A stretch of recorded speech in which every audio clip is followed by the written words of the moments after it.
الصلاة. بسم الله الرحمن الرحيم. السلام عليكم ورحمة الله وبركاته. الحمد لله رب العالمين والصلاة والسلام على أشرف الأنبياء والمرسلين وعلى آله وصحبه أجمعين. قال رب اشرح لي صدري ويسر لي أمري واحلل عقدة من لساني يفقهوا قولي. Amma ba'd. Alhamdulillah, pertama dan selamanya malah sama-sama kita bersyukur kepada Allah Subhanahu Wa Taala kerana malam ini kita dapat meneruskan lagi daurah ataupun talaqi kita online kita, iaitu pada siri yang ke-41 bersama dengan Al-Fadil Ustaz Abu Usama Muhammad Hanafiah bin Haji Hussein. Jadi untuk memberkati lagi majlis kita pada malam ini, marilah sama-sama kita membukanya dengan Ummul Kitab Al-Fatihah. أعوذ بالله من الشيطان الرجيم. بسم الله الرحمن الرحيم. الحمد لله رب العالمين الرحمن الرحيم مالك يوم الدين. إياك نعبد وإياك نستعين. اهدنا الصراط المستقيم صراط الذين أنعمت عليهم غير المغضوب عليهم ولا الضالين. Alhamdulillah. Seperti mana biasa, kelas kita akan berjalan lebih kurang selama 1 jam. Kemudian untuk akhir tu Ustaz akan jawab soalan-soalan yang ditanya oleh kita semualah. Yang mana ada soalan tu, kebiasaannya dia akan komen ataupun dia akan WhatsApp admin ataupun WhatsApp Amber, dan Amber akan bagi ataupun saya akan bagi kepada Ustaz. Jadi untuk akhir tu Ustaz akan jawab soalan dan baru kita tutup majlis. Jadi tanpa melengahkan masa, dengan ini majlis menjemput dan mempersilakan Al-Fadil Ustaz untuk meneruskan talaqi online kita pada malam ini. Dipersilakan Ustaz. Assalamualaikum warahmatullahi taala wabarakatuh.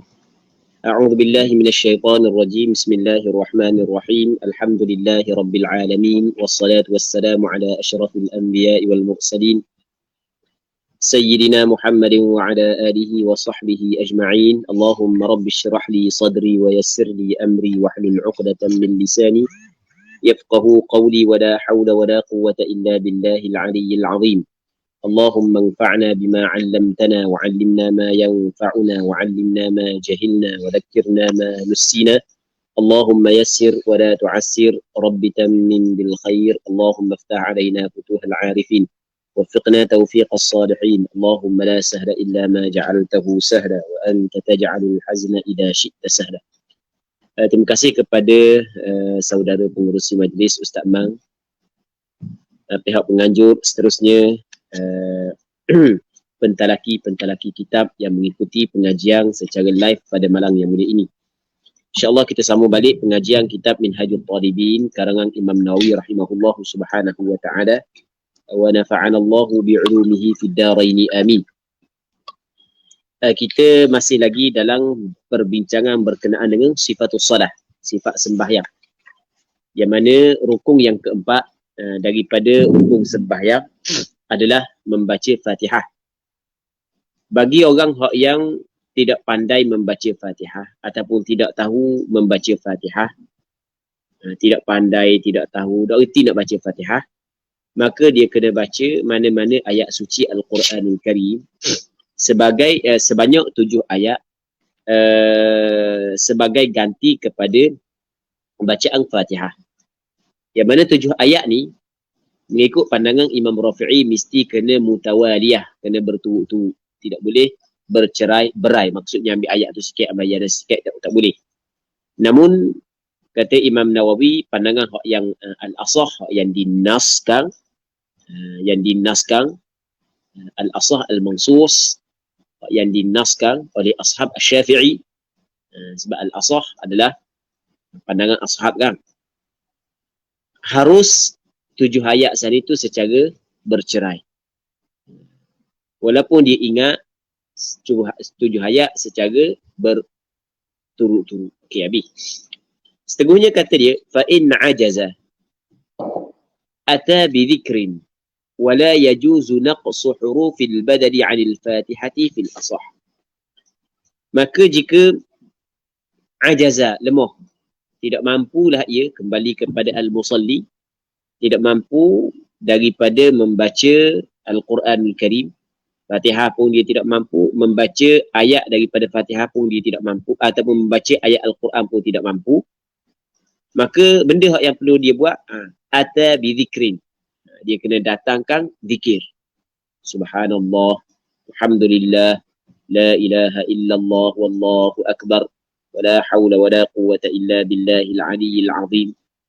Itu benda yang disebut dalam hadis yang diriwayat oleh Imam Abu Daud. Ketika mana ada seorang sahabat Rasulullah bagi jumpa dengan Rasulullah, dia kata kepada Rasulullah, ya Rasulullah, inni la astati'u an akhudha min al-Qur'ani syai'a fa'allimni ma yujzini anhu. Aku tidak mampu untuk membaca Al-Quran sedikit pun. Cuba ajar kepada aku apa yang memadai untuk aku ganti daripada Al-Quran saat ini. Maka kata Rasulullah, qul subhanallah, walhamdulillah, wala ilaha illallah, wallahu akbar, wala hawla wala quwwata illa billahil aliyyil azim. Baik. Jadi didatangkan dengan zikir. Cuma dalam mazhab Imam Syafi'i tidak ditentukan zikir yang kita sebut tadi. Asal kata zikir. Okey, boleh faham. Cuma sebaik-baiknya adalah zikir yang disebut. Jadi ketika Imam Nawawi kata ata bi zikrin dengan isim nakirah, zikrin isim nakirah. Isim nakirah dah adalah isim yang tidak ma la yu'ayyinul musamma. Dia tidak menta'yinkan akan musamma. Maka ketika tu mana-mana zikir yang didatangkan sebagai ganti Fatihah, ia memadai. Namun sebaik-baiknya didatangkan zikir yang Rasulullah sallallahu alaihi wasallam ajar kepada sahabat yang tidak pandai membaca Al-Quran. Iaitu subhanallah, walhamdulillah, wala ilaha illallah, wallahu akbar, wala hawla wala quwwata illa billahi al-aliyyil azim. Baik. Muslimin muslimat yang dirahmati oleh Allah Subhanahu wa taala. Katanya, wala yajuzu naqsu hurufil badali 'anil Fatihati fil asah. Ketika seorang tu tidak pandai membaca Al-Quran, maka dia kena berzikir sebagai ganti bacaan Al-Quran yang menjadi rukun bagi sembahyang. Faham tak, Zat? Dia kena berzikir. Dia tak pandai baca Fatihah, okey, dia baca ayat-ayat lain. Tak pandai juga baca ayat lain, maka dia kena ganti dengan zikir. Subhanallah, alhamdulillah. Kalau baca Fatihah dia subhanallah, alhamdulillah, wa la ilaha illallah, wallahu akbar, la hawla wa la quwwata illa billahil aliyyil azim. Hasbiyallah wa ni'mal wakil. Sebagai contoh kan, inna lillahi wa inna ilaihi raji'un. Baik. Jadi ketika dia ganti ataupun dia jadikan zikir sebagai ganti bacaan Al-Quran dalam sembahyang, maka ulama berbeza pandangan. Adakah disyaratkan huruf zikir saat itu sama dengan huruf Fatihah ataupun tidak disyaratkan? Di sini berlaku khilaf. Setengah ulama kata disyaratkan, setengah ulama kata tidak disyaratkan. Tengok apa pandangan mu'tamad, wala yajuzu naqsu hurufil badali 'anil Fatihati fil asah. Yang tidak harus kurang, maksudnya tidak harus di sini maksudnya adalah tidak memadai zikir yang ganti kepada bacaan Al-Quran saat itu. Tidak harus kurang huruf badal, huruf ganti. Zikir tu sebagai ganti. Zikir adalah ganti. Fatihah tu dipanggil apa yang digantikan untuknya. Al-mubdalu minhu. Ataupun mubdal minhu. Okey, boleh faham? Tidak harus kurang huruf-huruf badal, yakni huruf zikir, anil Fatihati. Dia perkataan badal. Kenapa dia tidak kata huruf zikir, dia kata huruf badal? Kerana perkataan badal dia merangkumi baca ayat yang lain daripada Fatihah dan merangkumi juga zikir. Maksudnya merangkumi dua perkara. Ayat yang selain daripada Fatihah dan zikir. Faham? Kamu mula-mula Fatihah. Kalau tidak mampu Fatihah, maka baca mana-mana ayat. Kalau tidak mampu baca mana-mana ayat, maka baca zikir. Jadi kalau dia mampu baca ayat-ayat Quran yang selain daripada Fatihah, dia baca ayat Quran tersebut. Maka ayat Quran tersebut adalah badal daripada Fatihah. Maka tidak badal. Kalau ia tak pandai juga, maka zikir. Zikir tu badal daripada Fatihah. Jadi perkataan badal dia merangkumi ayat Al-Quran yang menjadi ganti kepada Fatihah dan merangkumi juga pada zikir. Sebab diguna perkataan badal. Dan tidak harus kurang huruf badal. Tidak. Anil Fatihati daripada Fatihah fil asah mengikut kaul yang asah. Baik. Dia huruf Fatihah kalau dengan bacaan Maliki Yaumiddin, dia ada dua kan, Maliki dengan Maliki. Kalau bacaan Maliki min alif lam kaf, maka dia ada sebanyak 156 huruf. Tapi kalau bacaan Maliki, maka dia jadi 155 huruf. Itu sekali dengan Fatihah, sekali dengan Bismillah lah. Sekali dengan Bismillah. Jadi pastikan ayat yang lain yang menjadi pengganti kepada Fatihah, huruf dia tidak kurang daripada huruf Fatihah. Okey, dapat kan? Begitu juga zikir sebagai ganti daripada Fatihah, pastikan huruf dia tidak kurang daripada huruf Fatihah.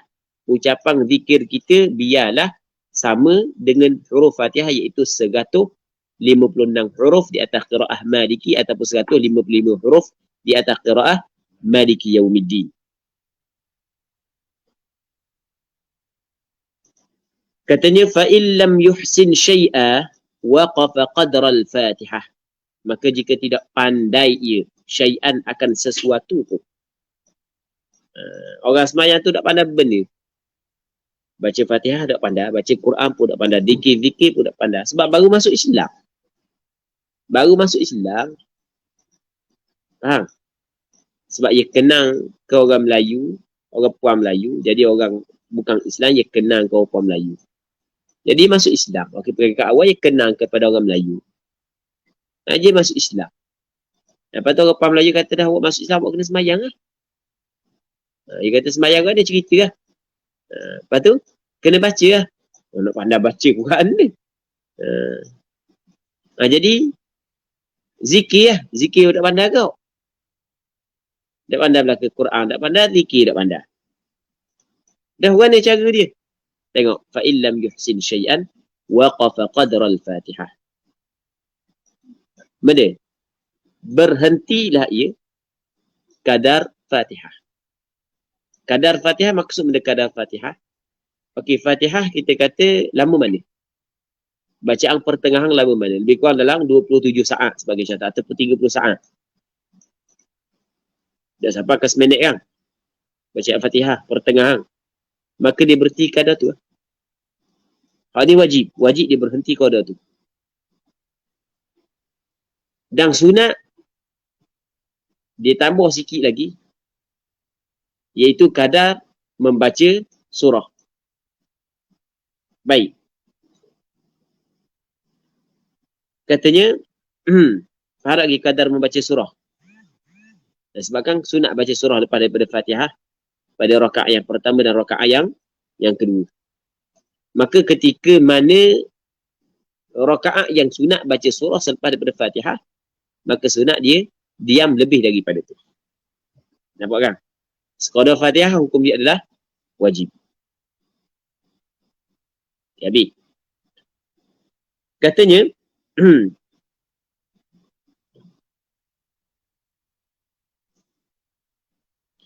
wa yusannu 'aqibal Fatihati amin. Dan disunatkan 'aqibal Fatihah setelah daripada Fatihah. Selepas Fatihah sunat dia sunat amin. Lepas daripada kita baca Fatihah sunat kita ucap amin. Amin naib fa'il bagi yusan. Selepas daripada baca Fatihah sunat kita ucap amin. Tapi akib di sini bukanlah ghairil maghdubi alaihim waladdallin amin. Tak, bukan gitu. Gitu pun tak apa. Cuma hak yang sebenarnya, hak yang lebih afdal adalah kita berhenti sekejap. Saktah, latifah yang sekejap. Waladdallin amin. Faham? Dia kena ada saktah di antara penghujung Fatihah dengan amin. Supaya ada perceraian. Kerana amin bukan daripada Fatihah. Okey, amin bukan daripada Fatihah. Sebab benda sunat, sebab begitu hak yang Nabi SAW buat. Sebenarnya ucapan amin selepas daripada Fatihah, dia bukan khusus dengan bacaan Fatihah dalam semayang. Bukan setiap kali bacaan Fatihah, sunat kita baca amin, sama ada dalam semayang ataupun luar semayang. Di sana ada hadis yang diriwayat oleh Wa'il bin Hujrin yang dikeluarkan oleh Imam Abu Dawud, Imam Tirmizi. Yang mana kata Wa'il, "Sallaitu khalfa Rasulillah sallallahu alaihi wasallam." Aku pernah sembahyang di belakang Rasulullah. Falamma qala waladdallin qala amin. Tatkala Rasulullah sallallahu alaihi wasallam kata waladdallin, maka Rasulullah sallallahu alaihi wasallam kata amin. Wa madda biha sautah. Dan Rasulullah sallallahu alaihi wasallam memanjang dengan ucapan amin itu akan suaranya. Amin. Rasa panjang kan suara dia. Baik. Katanya amin khafifatal mimi bil mad. Hal keadaan amin khafifatal mim. Khafifata tu dipanggil hal bagi amin.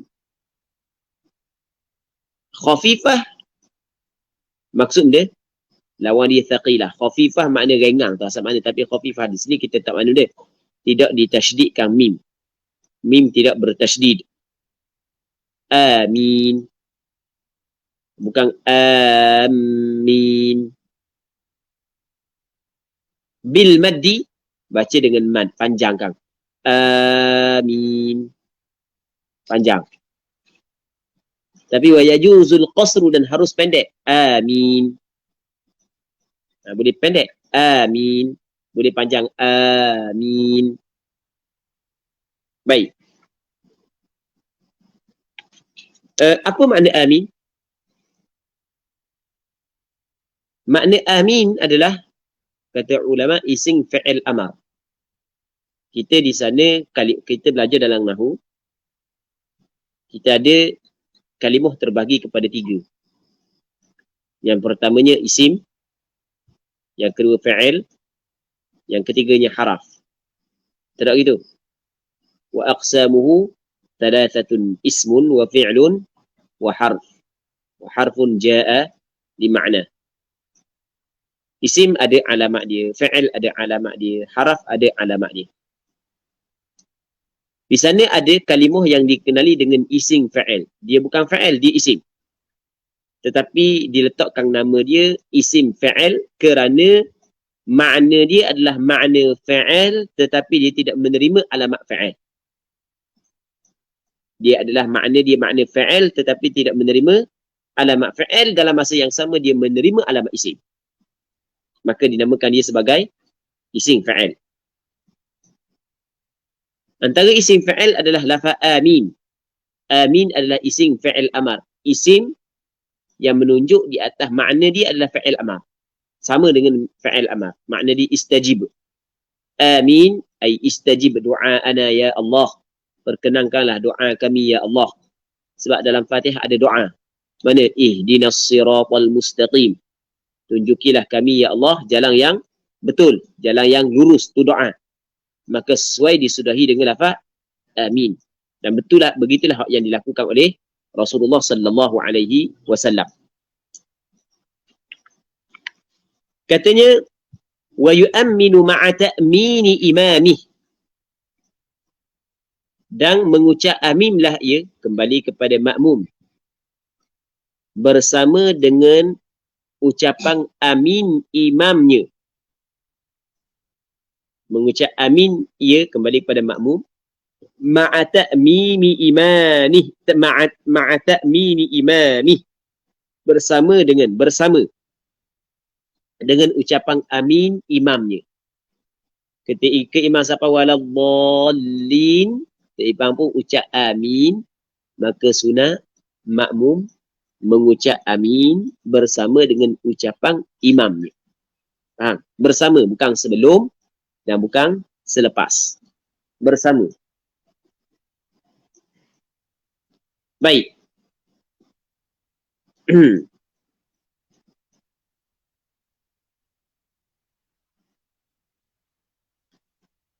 Dalam mazhab Imam Syafi'i, tidak ada tempat yang disunatkan muqaranah di antara imam dan makmum, melainkan pada masalah ni je.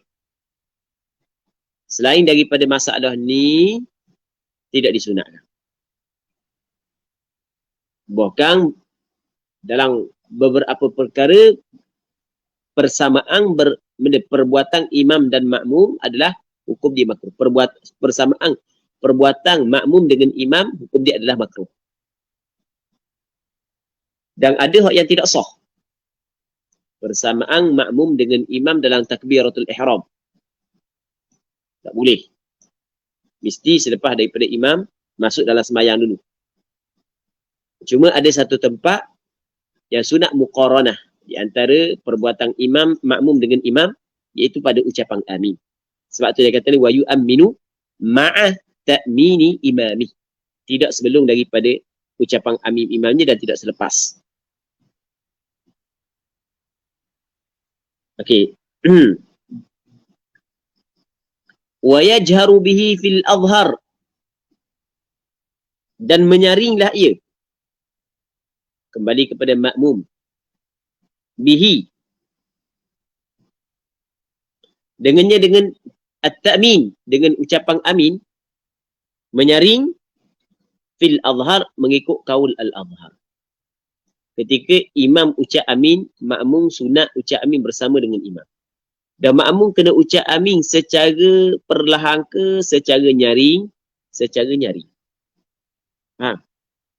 Faham lagi? Yabi.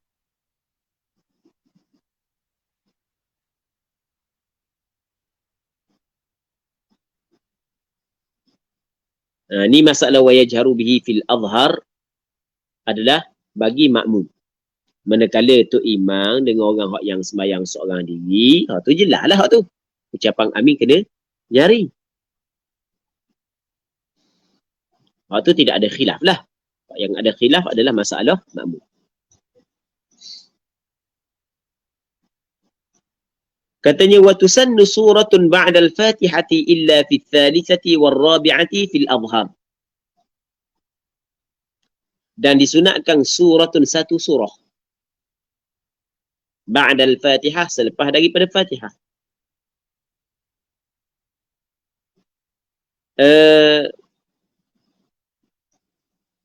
Disunatkan satu surah selepas daripada Fatihah.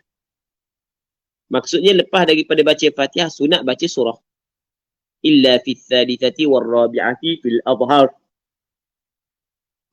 Melainkan pada rakaat yang ketiga dan rakaat yang keempat mengikut kaul al-azhar.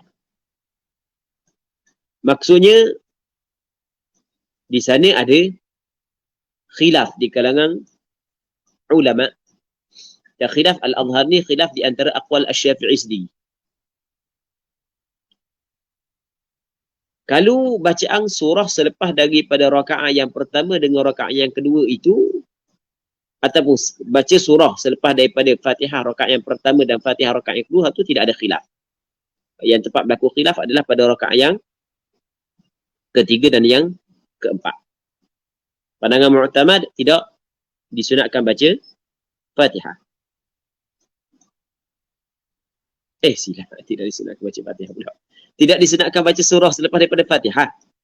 Gitu. Pada rakaat yang ketiga dan rakaat yang keempat. Dah tegur.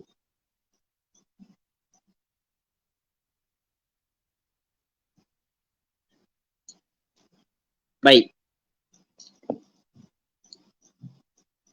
Muslimin muslimat yang dirahmati oleh Allah Subhanahu wa taala.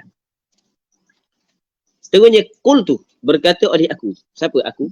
Imam Nawawi.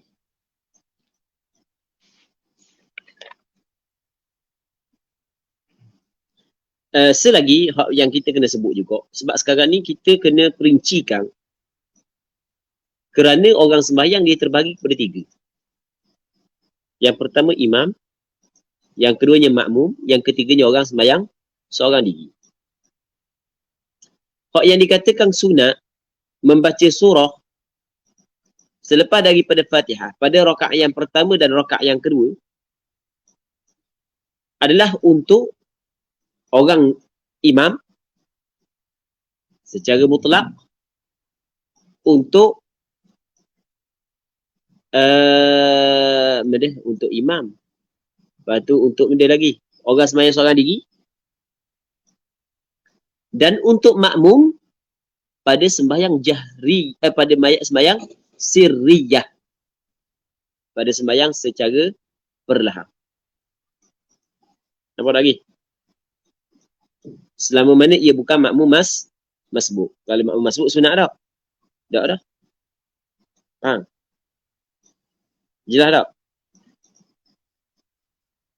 Adapun sembahyang jahriyah, maka bacaan surah selepas daripada Fatihah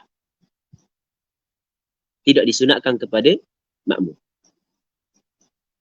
Hal ni perlu kita kena buat perbezaan dalam masalah ni. Dan lepas daripada ni dia akan cerita benda yang kita kabur. Qultu, berkata oleh aku, Imam Nawawi, fa in subiqa bihima, maka jika telah didahulukan dengan keduanya, kembali kepada as-salitsah war rabi'ah, dengan rakaat yang ketiga dan yang keempat. Telah didahulukan dengan keduanya. Maksud dia, makmum masbuk mari lewat. Mari lewat. Masbuk semua. Orang tahiyat akhir baru mari. Jadi apabila dia tahiyat akhir baru mari, jadi bermakna dia masbuk. Atau subiqa. Fa'il madhi bila majhul. Masbuk. Okay, boleh faham? Selepas ada rakaat yang ketiga dan yang keempat, selepas ada rakaat yang ketiga dan rakaat yang keempat. Okey, boleh faham? Selepas ada rakaat yang ketiga dan rakaat yang keempat. Maka qara'aha, membacalah ia, makmum, ha akan dia akan al-fat. Ha akan dia akan surah. Dia baca fihima, ai fi as-salitsah war rabi'ah. Dia baca. Okey, boleh faham? Fa in subiqa bihima ay bis-salitsati war rabi'ati. Qara'aha, membacalah ia, makmum masbuk, ha akan dia akan Fatihah, surah, dibaca akan surah saat itu fihima, pada keduanya. Okey, boleh faham? Pada keduanya. Dua kena tengok, dua ni nak tahu. Boleh kita kata fihima fi as-sadisah war rabi'ah ataupun fi al-ulayai, dua rakaat yang pertama bagi kedua ni. Harap lagi. Sebab apabila makmum masbuk menambah rakaat, maka kira rakaat yang pertama lah bagi dia. Sebab terlepas ada rakaat yang ketiga dan yang keempat bersama dengan imam. Jelas tak? Satu.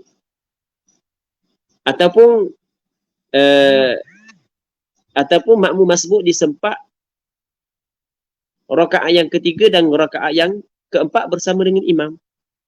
Disempat rakaat yang ketiga dan rakaat yang keempat bersama dengan imam. Baik. Jadi apabila disempat rakaat yang ketiga dan yang keempat bersama dengan imam, apa hak yang makmum masbuk sempat tu, walaupun rakaat yang ketiga dan rakaat yang keempat bagi imam, tapi nisbah kepada adalah rakaat yang pertama dan rakaat yang kedua. Maka ketika tu dia sempat dah baca surah, tidak sempat. Kerana dia? Kerana imam tidak baca surah. Kalau dia faham, maka dibaca pada rakaat yang ketiga dan yang keempat. Tu maksud qara'aha fihima ala nas, di atas nas. Mengikut nas, yakni nas Imam Syafi'i. Baik.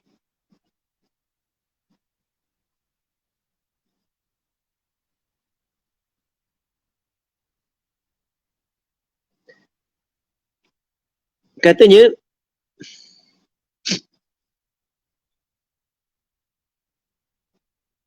wallahu alam. Sebenarnya fa in subiqa bihima, bihima boleh kita kembali kepada bihima bil ulay al al-ulayain, boleh juga. Dua rakaat yang pertama boleh juga. Tak apalah, kita tak payah bincang panjang-panjang lah waktu. Yang penting kita faham tak kan? Katanya wala surata lil ma'mum, dan tidak ada surah bagi makmum. Maksudnya tidak ada surah ni tidak disunatkan bagi makmum membaca surah. Tapi bukanlah tidak disunatkan semua sembahyang. Tidak disunatkan bagi makmum surah pada sembahyang jahriyah. Pada sembahyang jahri.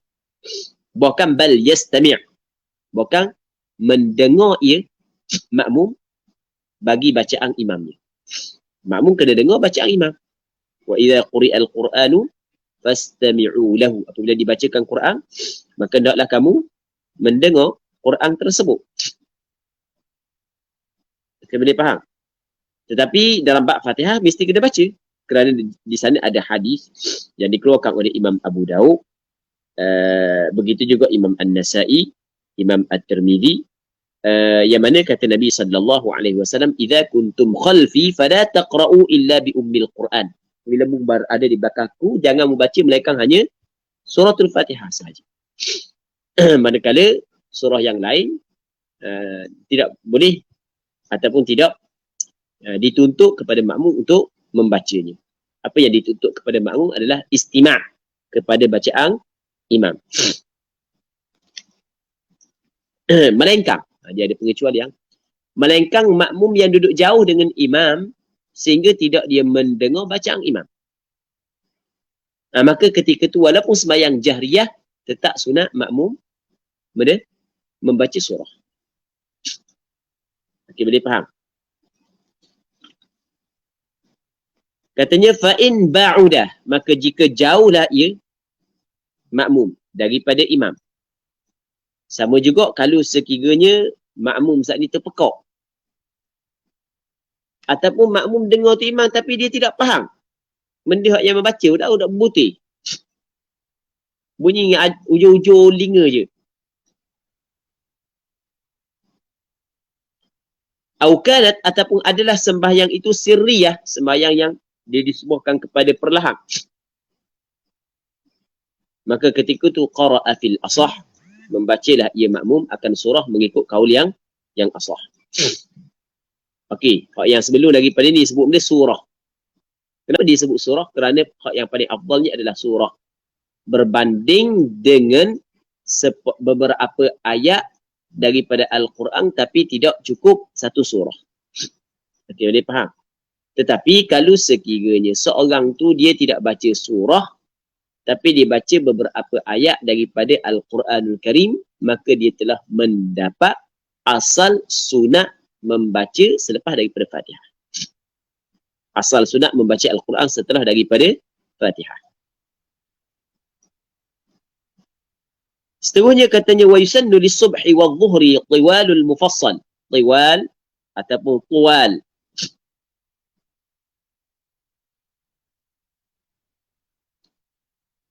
Dan disunatkan bagi sembahyang subuh dan zuhur adalah tiwalul mufassal. Tiwal, panjang bagi al-mufassal.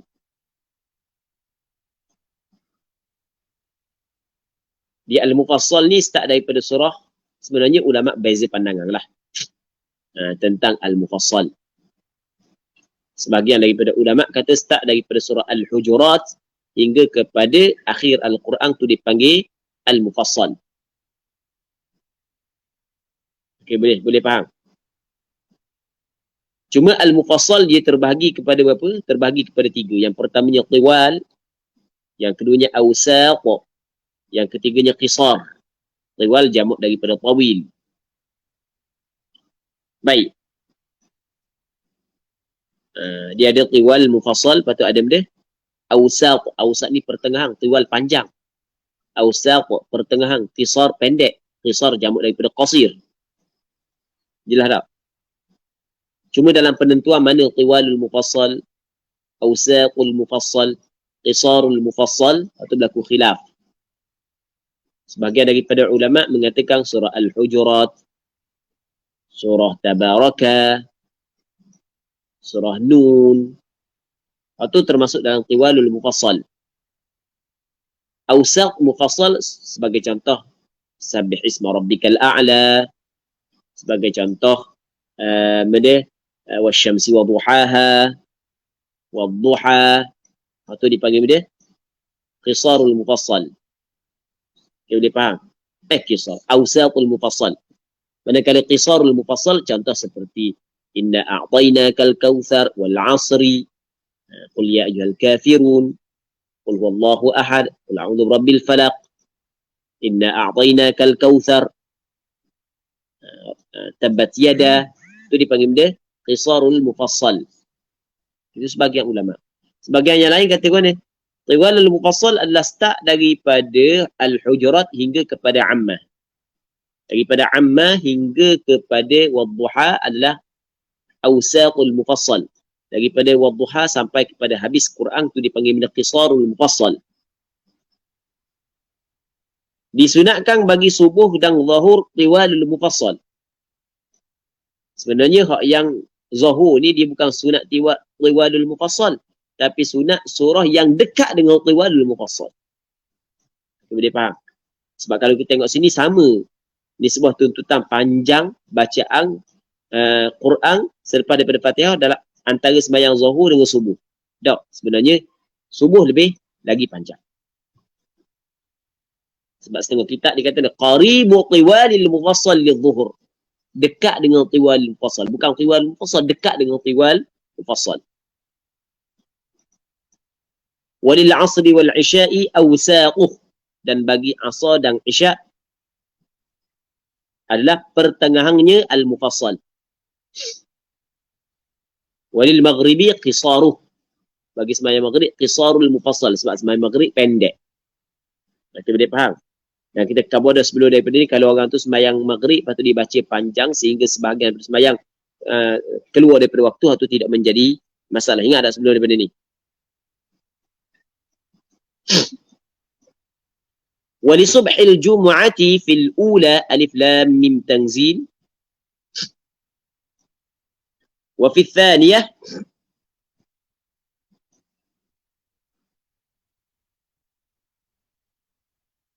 wa fi thaniyah hal ata, dan pada rakaat yang kedua adalah hal ata. Rakaat yang pertama alif lam mim tanzil, pada rakaat yang kedua adalah hal ata. Ini hak sunat bagi subuh Jumaat, dan benda ni sentiasa dilakukan oleh Nabi sallallahu alaihi wasallam. Baik.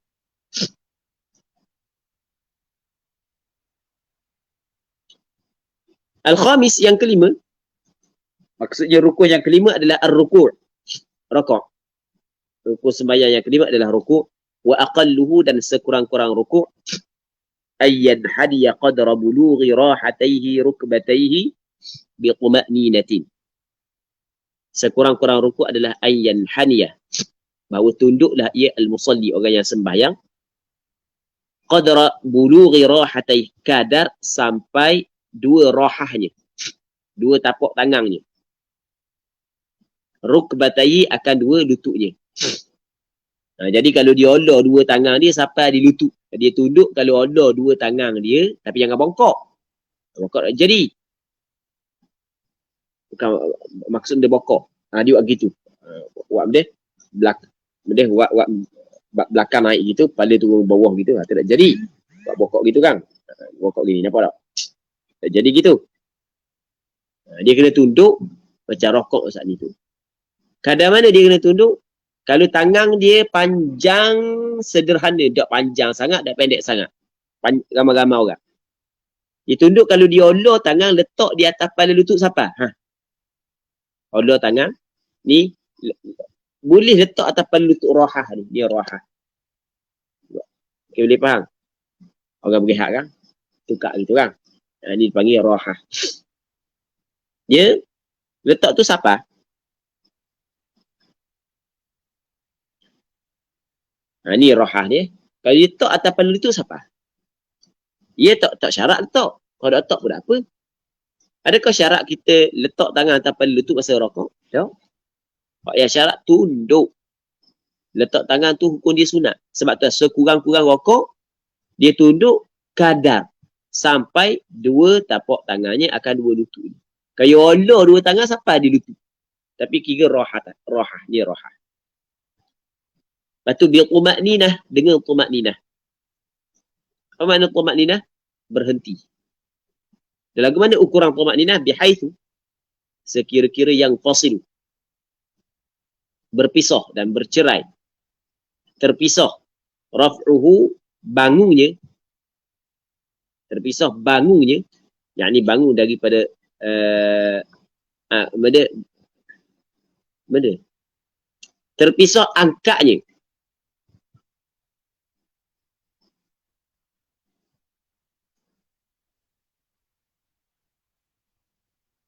Angkat maksud angkat kepada i'tidal lah.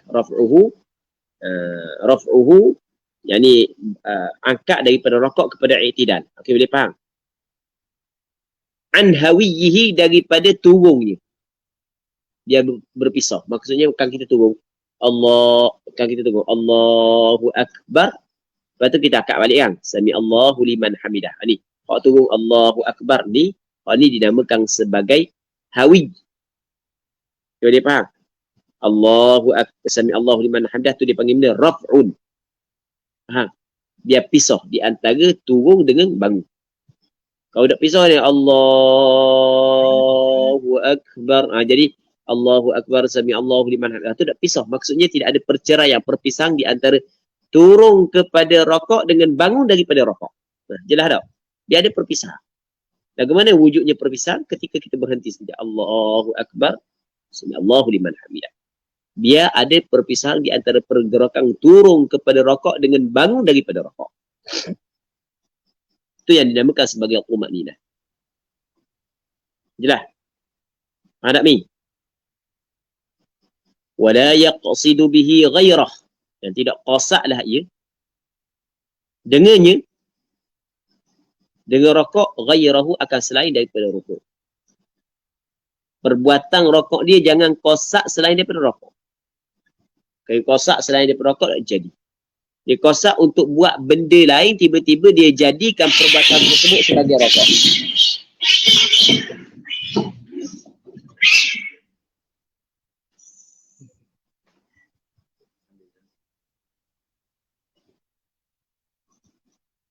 Baik. Jangan dia qasad selain daripada rokok. Lepas tu kena ingat. Kalau dia qasad selain daripada rokok, tak jadi rokok dia. Okey, boleh faham? Tak jadi rokok dia. Sebagai contoh, dia gatal lutut. Dia gatal lutut. Tak tahan sangat. Kena turun garu. Dia turun garu, tujuan turun saat ni tu untuk garu. Tiba-tiba dijadikan turun dia saat itu kepada terus jadi rokok. Memada ke tak? Tidak memada. Sebab dia qasad saat itu, juang turun saat itu untuk rokok ke tak? Tak. Bila qasad bukan untuk rokok, tiba-tiba dia buat rokok dengan turun tersebut, maka tidak memadai. Sebab tu dia kata wala yaqsidu bihi ghairah falau hawa li tilawatin. Maka jikalau turunlah ia kerana bacaan, maksudnya turun kerana bacaan, kerana sujud tilawah. Dia turun kerana bacaan. Okey, dia baca ayat yang mengandungi sujud tilawah. Cucu air lalu kata nak dia. Baik. Baik.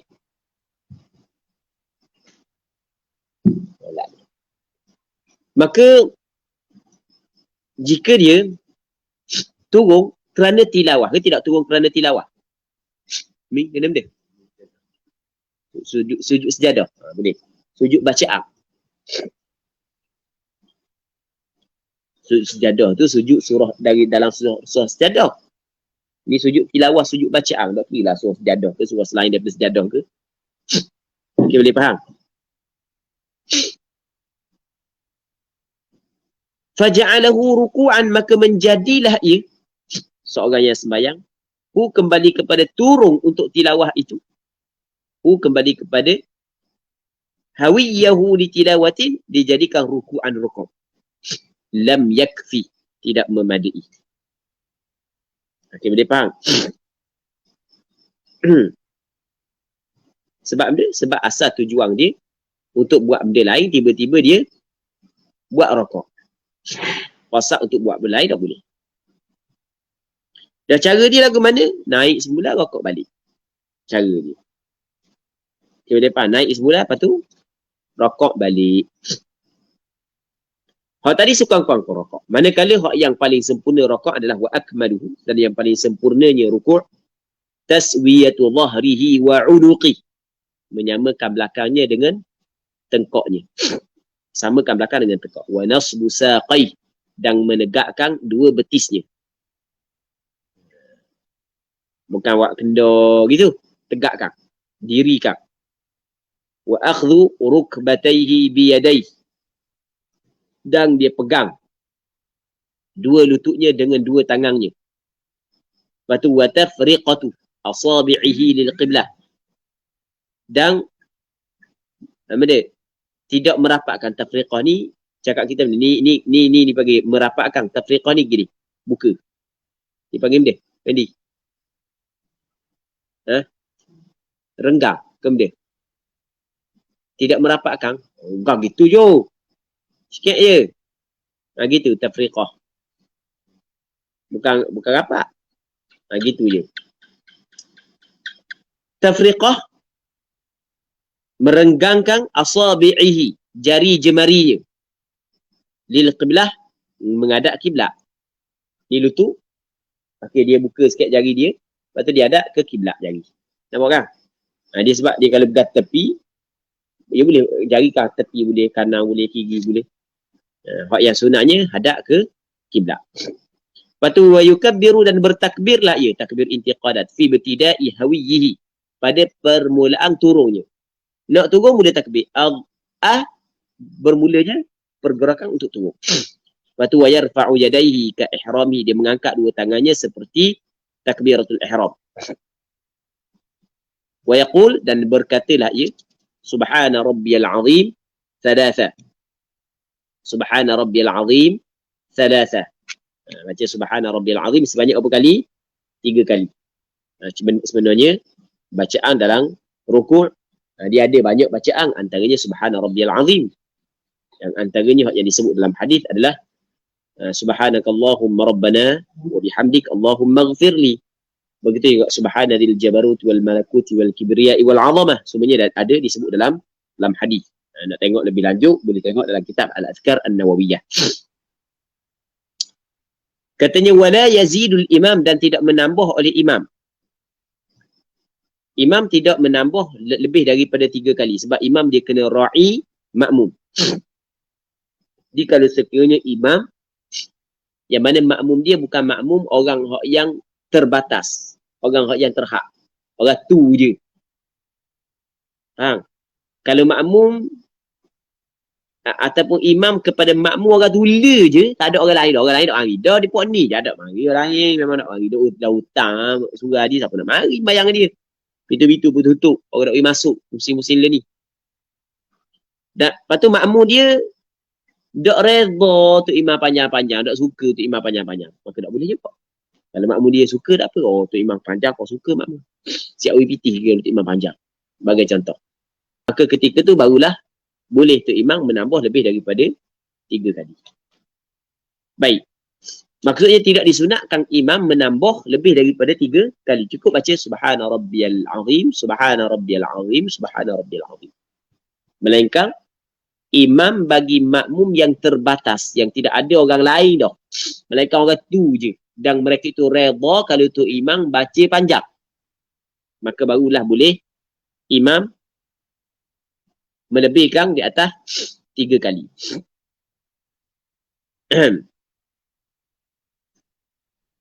Wa yazidul munfarid, dan menambah oleh orang yang sembahyang seorang diri. Sama juga imam bagi satu jemaah yang terbatas orang tu sahaja, tidak ada orang lain, lepas tu dia redha. Kalau itu imam panjang. Maka sunat tambah dia, Allahumma laka raka'tu, wa bika amantu, wa laka aslamtu, khasha'a laka sam'i wa basari wa mukhi wa 'azmi wa 'asabi, wa mastaqallat bihi qadami. Muslimin muslimat yang dirahmati oleh Allah Subhanahu wa taala. Baik. As-sadis, yang keenam. Yang keenam, Allahumma laka raka'tu. Ya Allah, bagimu telah rakaat oleh aku, keranamu aku rakaat. Wa bika amantu, dan kepadamu ya Allah aku beriman. Walaka aslamtu. Allah, kalau kita baca ayat ni dalam rakaat, kalau kita faham makna, memang betul-betul bermunajat dengan Allah Subhanahu wa taala. Tidak gitu? Walaka aslamtu, dan kepada engkau ya Allah aku Islam. Aku Islam keranamu ya Allah. Khasha'a laka sam'i wa basari, telah khasyuk bagimu ya Allah. Sam'i, pendengaranku, wa basari, dan penglihatanku, wa mukhi, otakku, wa 'azmi, tulangku, wa 'asabi, dan uratku, wa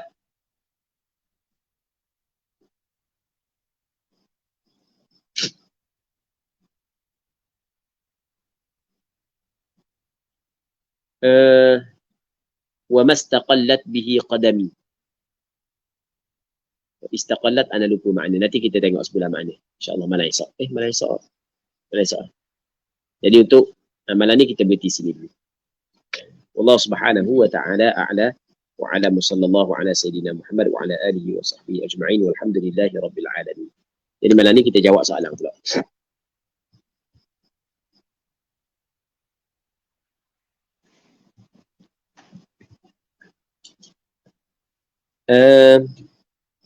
Soalan daripada Ustazuna Hafizi Yusuf. Wa yajuzul qasru, merujuk pada a ke ataupun min? Nanti anda kena rujuk balik lah. Anda ingat merujuk kepada a, nanti anda rujuk balik. Jazakumullahu khairah. Hak yang anda ingat saat ni tu, hak yang anda ingat lah. Tadi merujuk kepada a, bukan merujuk kepada min. Wallahu a'lam. Nanti anda cuba tu tahqiqkan balik, cek balik. Wallahu a'lam.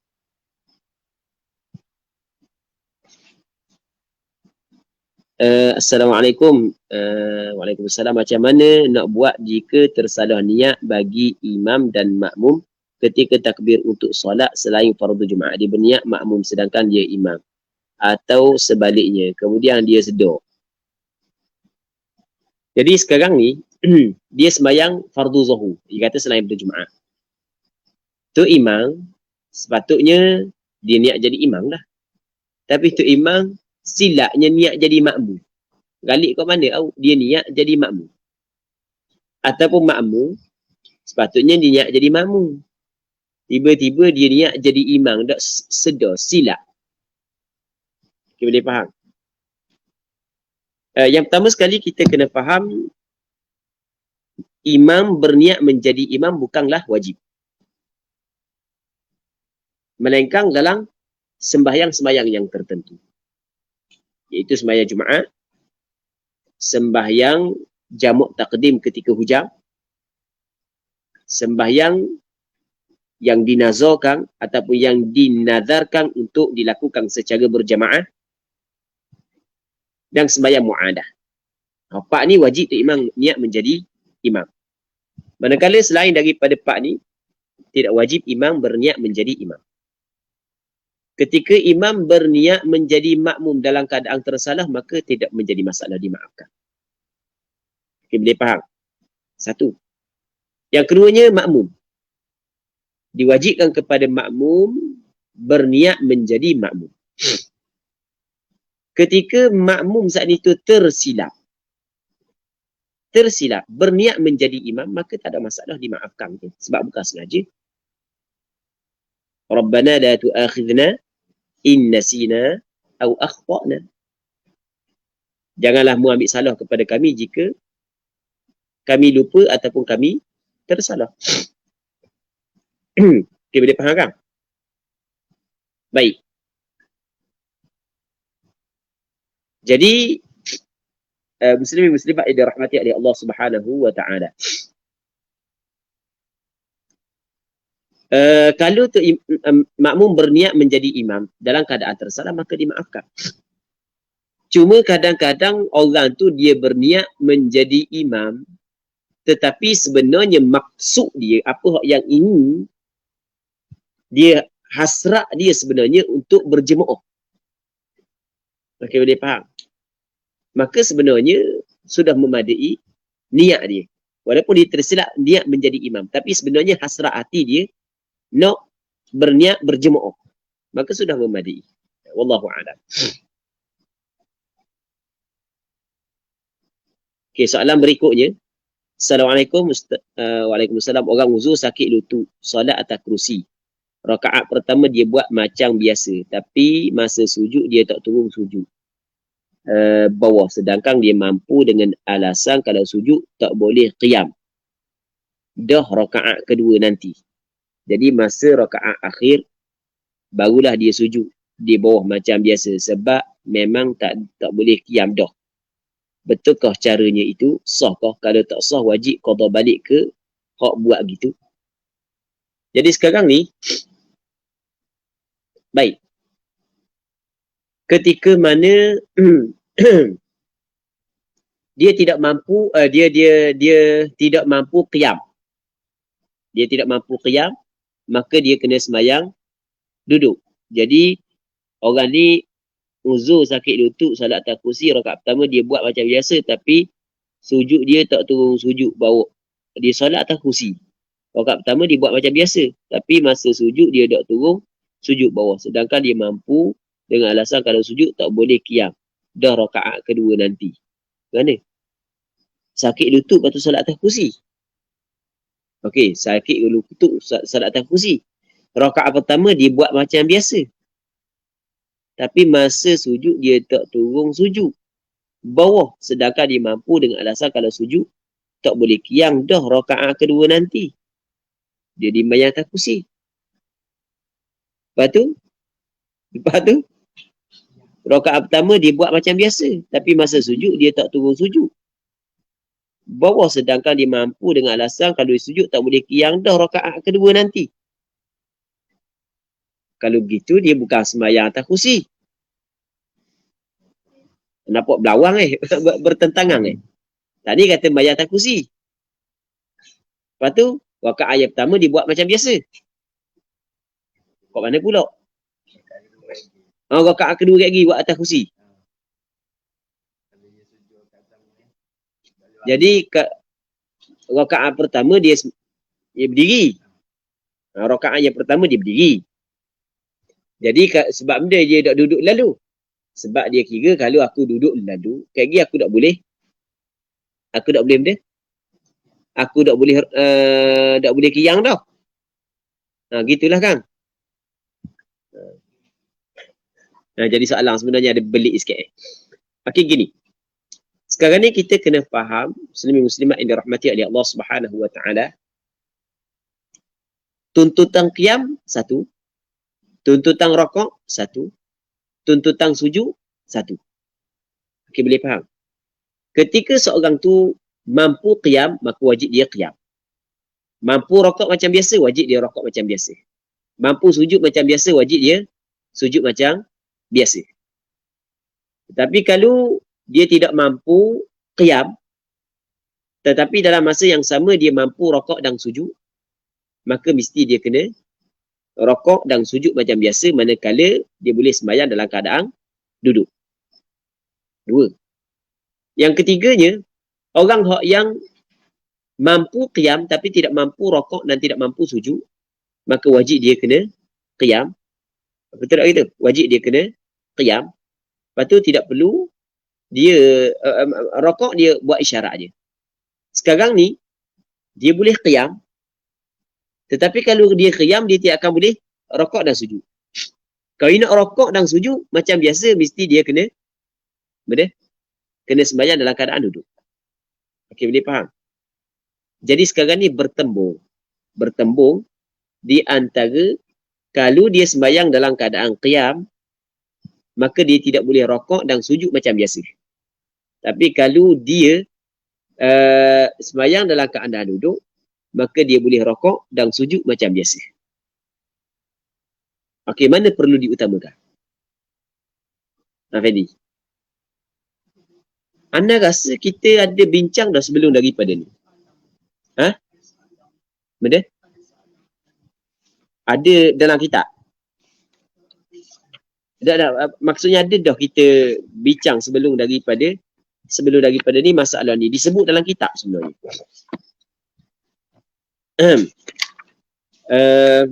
Dah kita nak tengok disebut dah dalam kitab. Anda rasa macam ada sebut dalam kitab masalah ni. Muslimin muslimat yang dirahmati oleh Allah Subhanahu wa taala, nanti kita tengok mana kok disebut dalam kitab. Anda rasa ada baru ni? Ha? Walau ajaza 'anil qiyam. Kan?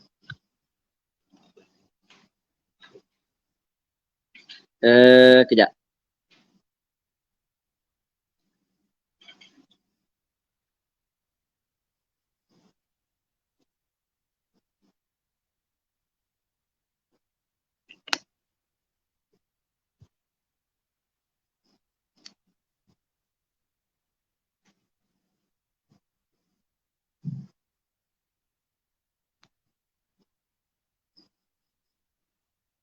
Ada kat bawah ni kita bincang. Macam ada bawah ni. Kebab kitab mana? Ya. Ha?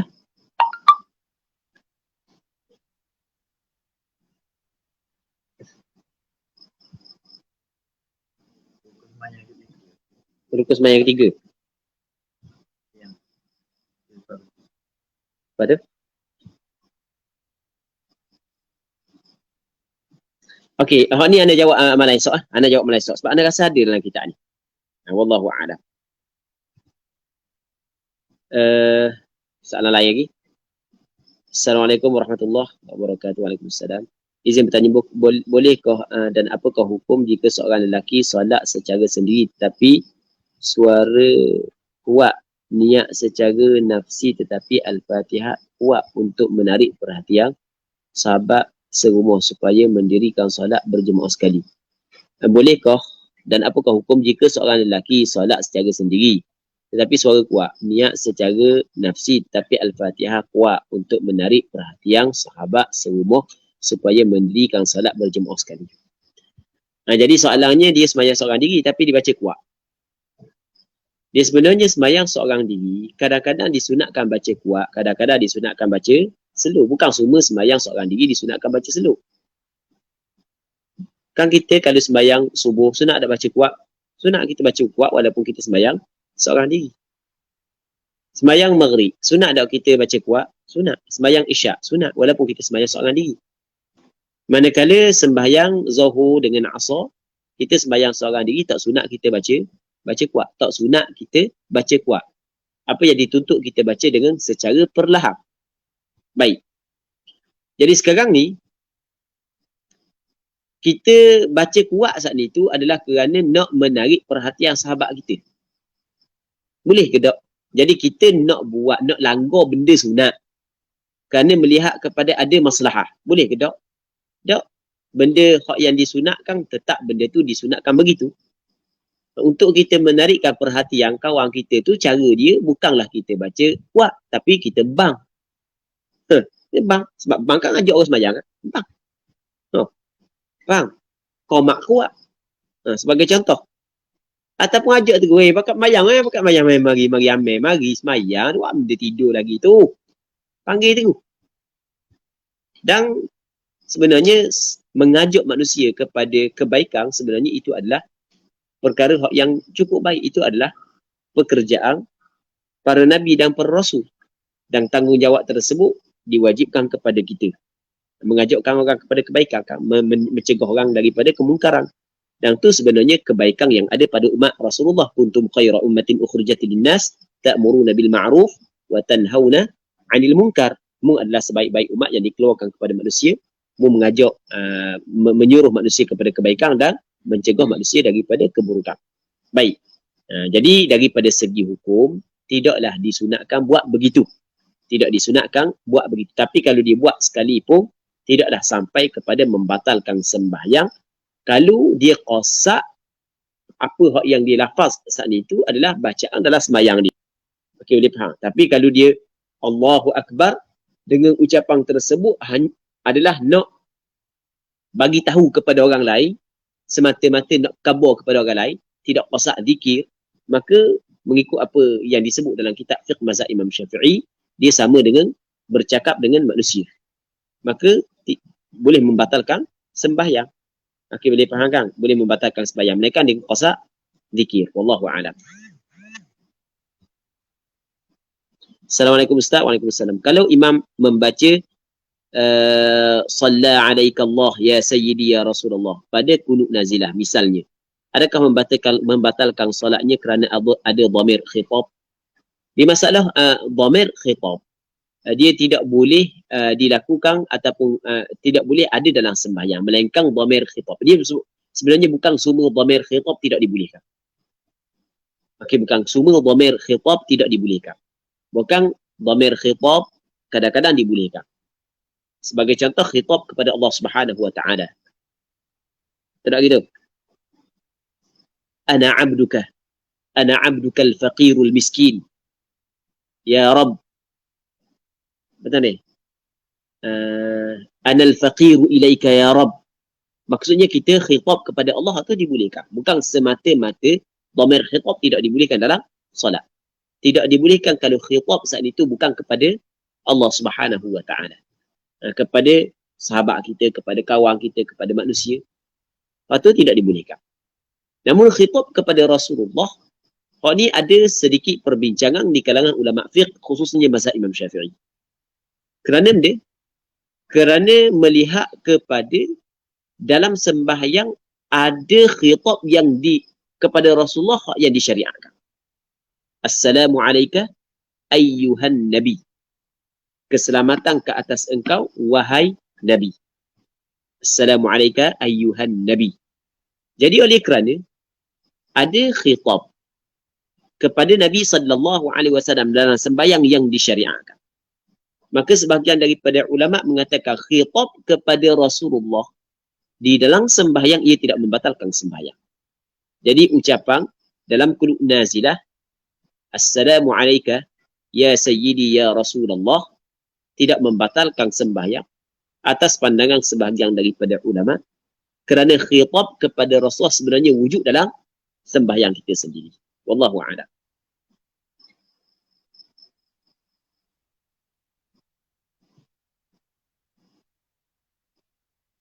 Hal ata tu adakah tertentu kepada al-insan atau juga termasuk al-ghashiyah?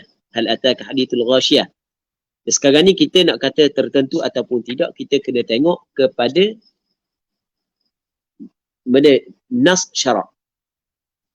Yang mana kalau kita tengok kepada nas bahawasanya sujud subuh Jumaat, apa yang dilakukan oleh Rasulullah sallallahu alaihi wasallam, rakaat yang pertama di Rasulullah sallallahu alaihi wasallam baca alif lam mim as-sajdah, manakala rakaat yang kedua Nabi sallallahu alaihi wasallam membaca surah hal ata 'alal insan. Jadi perkataan wa fi tsaniyati hal ata adalah merujuk kepada hal ata 'alal insan. Dia tidak termasuk hal ata ka hadithul ghashiyah. Hal ata ka hadithul ghashiyah. Gitu kan? Kadang-kadang ni. Betul lah. Tak termasuk tu. Wallahu a'lam.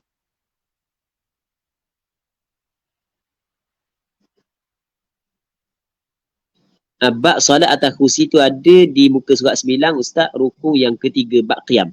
Ada muka surat 9 rukun yang ketiga. Okey, nanti anda tengok sebulan insya-Allah. Baris ke lapang daripada bawah. Insya-Allah anda tengok sebulan malam esok kita jawab. Jazakumullah khairan buat al-fadil Ustaz cinta ilmu. Ustaz Harun. Jazakumullah khairan. Jazakumullah khairan. Nanti kita tengok sebulan insya-Allah. Okey, tak ada soalan kan? Tak ada rasanya. Jadi untuk malam ni kita berhenti sini dulu lah. Allahu a'lam. Okey, minta baca doa Ustaz.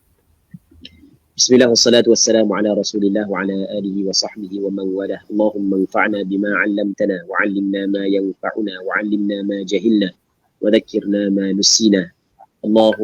اللهم يسر ولا تعسر، رب تمم بالخير. اللهم اجعل القرآن حجة لنا ولا تجعل القرآن حجة علينا. اللهم إنا نسألك الهدى والتقى والعفاف والغنى. اللهم إنا نعوذ بك من علم لا ينفع ومن قلب لا يخشع ومن نفس لا تشبع ومن دعوة لا يستجاب لها. اللهم إنا عبيدك بنو عبيدك بنو إمائك، نواصينا بيدك، ماض فينا حكمك، عدل فينا قضاؤك. نسألك اللهم بكل اسم هو لك سميت به نفسك أو أنزلته في كتابك أو علمته أحدا من خلقك أو استأثرت به في علم الغيب عندك أن تجعل القرآن العظيم ربيع قلوبنا ونور صدورنا وجلاء أحزاننا وذهاب همومنا. نسألك يا ربنا مسألة المساكين وندعوك دعاء الخائفين. صلى الله على سيدنا محمد وعلى آله وصحبه أجمعين والحمد لله رب العالمين. Alhamdulillah, terima kasih diucapkan kepada Al-Fadhil Ustaz di atas talaqi online kita pada malam ini pada siri yang ke-41. Jadi insya-Allah kita akan sambung pula pada malam esok. Jadi siapa-siapa mana-mana soalan yang tidak terjawab yang sebelum-sebelum ni boleh komen balik pada ruangan komen ataupun boleh WhatsApp ke nombor yang di bawah ni. Ni di bawah ni. Blok Kemang ni. Jadi sekali lagi majlis mengucapkan jutaan terima kasih kepada Al-Fadhil Ustaz dan terima kasih kepada semua yang join, yang share, yang tanya soalan ataupun sebagainya. Mudah-mudahan memberi manfaat kepada kita dunia akhirat insya-Allah. Jadi saya minta maaf banyak-banyak atas kekurangan, kesilapan ataupun apa-apa kekurangan. Yang baik itu datang daripada Allah, yang kurang yang lemah itu datangnya daripada diri saya sendiri. Yalah, sama-sama kita tangguh talaqi kita pada malam ni dengan tasbih kafarah dan suatu aus. Subhanallahumma bihamdika asyhadu an la ilaha illa anta astaghfiruka wa atubu ilaik. Assalamualaikum warahmatullahi wabarakatuh. Terima kasih Ustaz. Sama-sama. Ikan banyak boleh tarik ni. Alhamdulillah. Rezeki ya. Alhamdulillah. InsyaAllah kalau ada rezeki tajah ya. Okay. Terima kasih tak?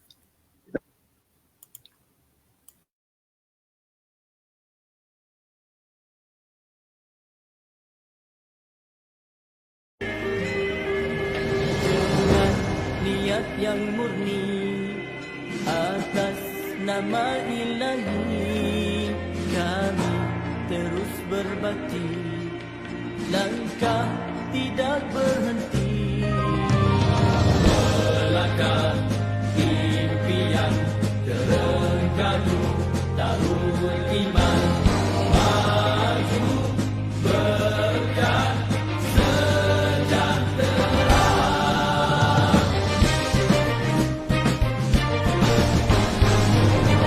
Maju Terengganu maju di bawah suluhan wahyu, rakyat berdaya saing, kita gerak seiring, tiada yang ketinggalan kerana adil pengagihan, juga seimbang tumpuan, bersama kita buktikan berkat bumi ini